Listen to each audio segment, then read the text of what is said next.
अभी हाल ही में आप लोगों ने देखा होगा कि हमारी सर्वोच्च न्यायालय यानी कि सुप्रीम कोर्ट ने समलैंगिक विवाह को वैध बनाने की याचिकाओं को खारिज करते हुए अपना लंबे समय से प्रतीक्षित निर्णय सुनाया है। और इस मुद्दे की पूरी तरह से जांच करने के लिए विशेष विवाह अधिनियम 1954 के प्रावधानों पर भी गहनता से विचार किया गया है। और अगर हम लोग सर्वोच्च न्यायालय की बात करते हैं ना, सुप्रीम कोर्ट की, तो एक संवैधानिक संस्था है। संविधान के अनुच्छेद 124 के तहत इसकी स्थापना की बात की गई है। 28 जनवरी 1950 में इसकी स्थापना हुई थी। और इसमें जो न्यायाधीश रहते हैं ना, उनके सेवानिवृत्ति की उम्र 65 साल रखी गई है। और याद रखिए, इस तरह के जो टॉपिक रहते हैं ना, इनसे आपके एग्जाम में भी क्वेश्चंस पूछे गए हैं। 2019 में आप देखिए सिविल सर्विस में एक क्वेश्चंस पूछा गया था कि भारतीय संविधान का कौन सा वो अनुच्छेद है जो अपनी पसंद के व्यक्ति से विवाह करने के अधिकार की रक्षा करता है। तो अनुच्छेद 21 के तहत ये आज़ादी मिली हुई है। तो इस टॉपिक के बारे में हम लोग विस्तार से चर्चा कर लेते हैं, जान लेते हैं।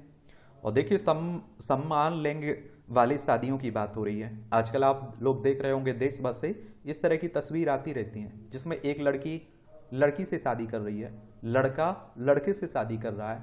तो उसी को आप लोग समलैंगिक विवाह कहते हैं। तो सर्वोच्च न्यायालय की टिप्पणियां क्या रही हैं? तो संवैधानिक वैधता के विरुद्ध।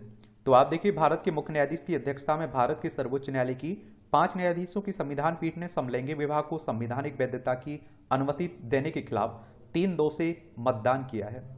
अब आप में से बहुत सारे लोगों के सवाल रहते हैं कि इसमें हमेशा विषम संख्या क्यों रखी जाती है, 5 क्यों रखी जाती है, 7 क्यों रखी जाती है, 9 क्यों रखी जाती है, 11, 13 क्यों रखी जाती है? अरे भाई, 6 रख लीजिए, 8 रख लीजिए, 10 रख लीजिए, 12 रख लीजिए। अब आप देखिए, इसी मामले में देख लीजिए, अगर मान लीजिए 6 संख्या होती, 3 उसके पक्ष में होती, 3 उसके विपक्ष में होते, उसका कोई रिजल्ट ही ना निकलता, बराबरी हो जाती। इसीलिए विषम संख्या रखी जाती है कि मान लीजिए 5 हैं तो उसमें से 3 उसके पक्ष में होंगे, 2 उसके विपक्ष में होंगे, या हो सकता है कि 2 उसके पक्ष में हो, 3 उसके विपक्ष में हो, यानी कि बहुमत से कोई रिजल्ट तो निकलेगा। तो याद रखिएगा। अब बात करें संसद का डोमेन। तो आप देखेंगे कि सीजेआई ने अपनी राय में निष्कर्ष दिया है कि न्यायालय SMA 1954 के दायरे में समलैंगिक सदस्यों को शामिल करने के लिए विशेष विवाह अधिनियम 1954 को ना तो अमान्य कर सकता है और न ही इसमें प्रावधान जोड़े जा सकते हैं। शीर्ष न्यायालय ने कहा है कि इस पर कानून बनाना संसद और राज्य विधानमंडलों का दायित्व है। कानून कौन बनाता है? संसद बनाती है। आप देखते हैं राज्यों में राज्य विधानमंडलें बनाती हैं। कुछ अन्य टिप्पणियां भी हैं। हालांकि सर्वोच्च न्यायालय का कहना है कि वैवाहिक संबंध स्थायी नहीं है।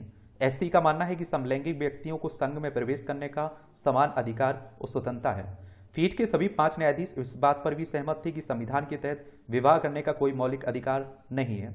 सीजीआई और न्यायमूर्ति कोल अल्पसंख्यक राय समलैंगिक जोड़ों के लिए सिविल यूनियन के विस्तार का समर्थन किया है। और आप देखें कि सिविल यूनियन उस कानूनी स्थिति को संदर्भित करता है जो समलैंगिक जोड़ों को विशिष्ट अधिकार जिम्मेदारियां प्रदान करती है। ये सामान्यतः विवाहित जोड़ों को प्रदान की जाती हैं। हालांकि एक नागरिक संघ एक विवाह जैसा प्रतीत होता है, लेकिन आप देखिए पर्सनल लॉ में इसे विवाह की समान मान्यता प्राप्त नहीं है। और भारत में अगर हम लोग समलैंगिक विवाह की वैधता की बात करें तो विवाह करने के अधिकार को भारतीय संविधान के तहत मौलिक या फिर संवैधानिक अधिकार के रूप में स्पष्ट रूप से मान्यता नहीं दी गई है, बल्कि एक वैधानिक अधिकार है हमारा। हालांकि विवाह को विभिन्न वैधानिक अधिनियमों के माध्यम से विनियमित किया जाता है, लेकिन मौलिक अधिकार के रूप में इसकी मान्यता केवल भारत के सर्वोच्च न्यायालय के न्यायिक निर्णयों के माध्यम से विकसित हुई है। और आप देखिए, कानून एक ऐसी घोषणा संविधान के अनुच्छेद 141 के तहत पूरे भारत में सभी न्यायालयों पर बाध्यकारी है। और आप देखेंगे कि समलैंगिक विवाह पर सर्वोच्च न्यायालय के पूर्व विचार क्या है। तो मौलिक अधिकार के रूप में विवाह, ये सफीन जहान बनाम अशोकन KM और अन्य 2018 का मामला है। इसमें मानवाधिकार की सार्वभौम घोषणा के अनुच्छेद 16 और फुट्टा स्वामी मामले की चर्चा करते हुए सर्वोच्च न्यायालय ने कहा कि अपनी पसंद के व्यक्ति से विवाह करने का अधिकार संविधान के अनुच्छेद 21 का अभिन्न अंग है। किसका? आर्टिकल 21 का। अनुच्छेद 16(2) क्या कहता है? इसमें कहा गया कि धर्म, मूलवंश, जाति, लिंग, उद्भव, जन्म स्थान, निवास या इसमें से किसी भी आधार पर भेदभाव नहीं किया जाएगा। मौलिक अधिकार आप लोग पढ़ते हैं ना संविधान के भाग 3 में, उसी में आप देख रहे हैं 16(2) कहता है। और विवाह का अधिकार उस स्वतंत्रता में अंतर्निहित है, जिसमें प्रत्येक व्यक्ति की खुशी के लिए केंद्रीय मामलों पर निर्णय लेने की क्षमता के रूप में संविधान एक मौलिक अधिकार के रूप में गारंटी देता है। और आस्था और विश्वास संबंधी मामले, जिसमें यह भी शामिल है कि किसी पर विश्वास करना चाहिए अथवा नहीं, संवैधानिक स्वतंत्रता के अधिकार क्षेत्र में है। एलजीबीटीक्यू समुदाय सभी संवैधानिक अधिकारों का हकदार है। नवतेज सिंह जोहर और अन्य बनाम भारत संघ 2018 का ये मामला है। इसमें आप देखिए सर्वोच्च न्यायालय ने माना कि एलजीबीटीक्यू समुदाय के सदस्य अन्य सभी नागरिकों की तरह संविधान द्वारा संरक्षित स्वतंत्रता के साथ संवैधानिक अधिकारों की पूरी श्रृंखला के हकदार भी है। और आप देखेंगे कि समान नागरिकता तथा कानून के समान संरक्षण के भी हकदार हैं ये। अगर हम बात करें विशेष विवाह अधिनियम 1954 की, ये क्या कहता है?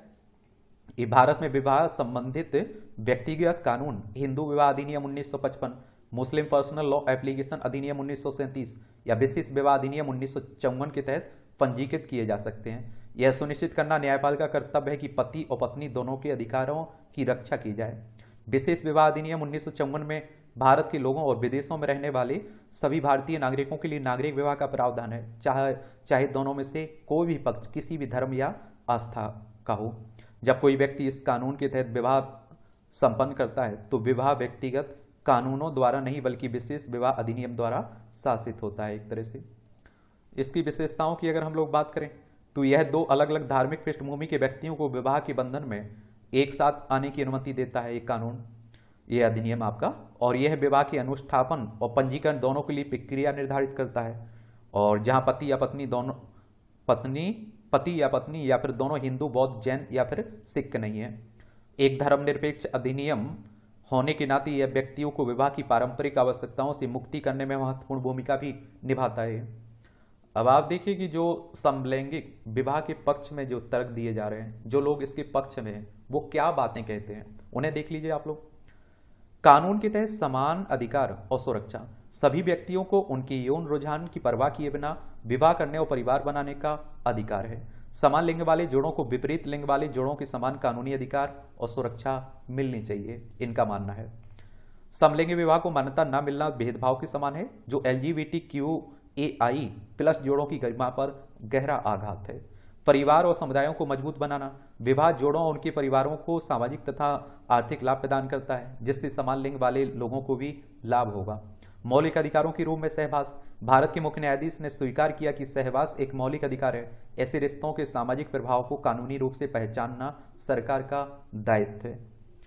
और आप देखिए जैविक लिंग पूर्ण अवधारणा नहीं है। भारत के सर्वोच्च न्यायालय ने यह भी कहा है कि जैविक लिंग पूर्ण अवधारणा नहीं है, यह किसी के जननांगों से भी अधिक जटिल है और इसमें पुरुष या महिला की कोई पूर्ण अवधारणा नहीं है। वैश्विक स्वीकृति, तो विश्व भर के कई देशों में समलैंगिक विवाह वैधानिक है और लोकतांत्रिक समाज में व्यक्तियों को इस अधिकार से वंचित करना वैश्विक सिद्धांतों के विरुद्ध है।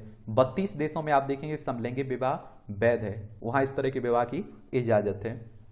अब इसके देखिए पक्ष में तो देख लिया आप लोगों ने, विपक्ष में क्या, इसकी जो लोग विरोध करते हैं वो लोग क्या कहते हैं। इसमें विपक्ष में क्या तर्क दिए जाते हैं। धार्मिक और सांस्कृतिक मान्यता है। कई धार्मिक और सांस्कृतिक समूहों का मानना है कि विवाह केवल एक पुरुष और एक महिला के बीच ही होना चाहिए। उनका तर्क है कि विवाह की पारंपरिक परिभाषा को बदलना उनकी मान्यताओं और मूल्यों के मूलभूत सिद्धांतों के विरुद्ध होगा। प्रजनन, कुछ लोगों का तर्क है कि विवाह का प्राथमिक उद्देश्य प्रजनन है और समान लिंग वाले जोड़े जैविक रूप से जनन नहीं कर सकते हैं और इसलिए उनका मानना है कि समलैंगिक विवाह की अनुमति नहीं दी जानी चाहिए क्योंकि यह संसार के प्राकृतिक अव्यवस्था के विरुद्ध है। कानूनी मुद्दे, ऐसी चिंता है कि समलैंगिक विवाह की अनुमति देने से वैधानिक समस्याएं उत्पन्न होंगी, जैसे विरासत, कर, संपत्ति के अधिकार के मुद्दे। और कुछ लोगों का तर्क है कि समलैंगिक विवाह को समायोजित करने के लिए सभी कानूनों और विनियमों को बदलना बहुत कठिन होगा। एक आप देखिए बच्चों को गोद लेने से संबंधित मुद्दे, जब असामान्य जोड़े बच्चों को गोद लेते हैं तो इससे सामाजिक कलंक, भेदभाव और बच्चे के भावनात्मक एवं मनोवैज्ञानिक कल्याण पर नकारात्मक प्रभाव पड़ सकता है। और विशेषकर आप देखिए भारतीय समाज में जहां LGBTQIA+ समुदाय की स्वीकृति सार्वभौमिक नहीं है, अभी भी भेदभाव देखने को मिलता है। तो इस तरह से मुझे लगता है कि आप लोगों को इतना तो मालूम होना चाहिए इस तरह के टॉपिक के बारे में, ठीक है। और आपसे अगर क्वेश्चन पूछा जाएगा तो उसका जवाब आप लोग आसानी से दे पाएंगे। इसका आपका कोई सवाल हो, सुझाव हो तो आप लोग बता सकते हैं, भेज सकते हैं, ठीक है।